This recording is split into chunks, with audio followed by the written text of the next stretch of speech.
विश्वगुरु संतश्रेष्ठ श्री निवृत्तीनाथ महाराजांचा आषाढी पायवारी सोहळा मोठ्या उत्साहात मोठ्या दिमाखामध्ये सुरू आहे। मजल दरमजल करत वारकरी आज लोणी या ठिकाणी विसाव्यास असून दुपारचा विसावा लोणी या ठिकाणी आहे। आपल्यासोबत बोलण्यासाठी लोणी या ठिकाणी स्थानिक ग्रामस्थ आहेत। काय सांगाल, कशा प्रकारे आपल्यामध्ये उत्साह आहे?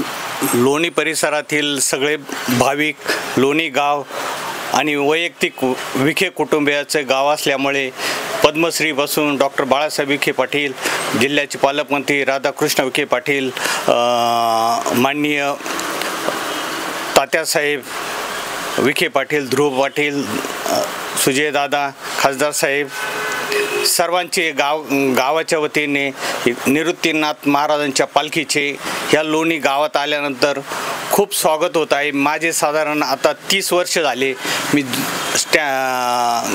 कॉम्प्लेक्समध्ये ग्रामपंचायतच्या कॉम्प्लेक्समध्ये असल्यापासून मी ही दिंडीचा सोहळा पाहतो आणि आमच्या परिसराच्या वतीने दिंडी कधी येईल अशी प्रत्येक वर्षाला आम्ही आठवणीने हे आवर्जून वाट पाहत असतो आणि आमच्या दुकानदारांच्या याच्या सहकार्याने दिंडीचे स्वागत केले जाते आणि सगळ्यांना व्यवस्थित विचारपूस करून आणि एक गोरगरिबापासून तर श्रीमंतापर्यंत ह्या दिंडीत सगळे लोक आतुरतेने मिक्स होत असतात, सेवा करतात। आमचे नाशिकचे वकील संघटनेचे सगळे मित्र कंपनी ह्या दिंडीत येत असतात आणि त्यांच्याबरोबर आम्हाला काही योग येतो, आम्हाला ती सेवा करायची संधी मिळत असते।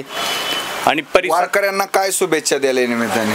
वारकऱ्यांना पांडुरंगाकडून एकच इच्छा, वारकऱ्यांनी पांडुरंगाचं दर्शन घेण्यासाठी व्यवस्थित त्यांचं सेवा घडो आणि त्यांची सेवा झाल्यानंतर पांडुरंगांनी वारकऱ्यांची सेवा, शेती, गोरगरीब जनतेचे त्यांना आशीर्वाद देव आणि महाराष्ट्राला सुजलाम सुफलाम बनव, एवढीच इच्छा।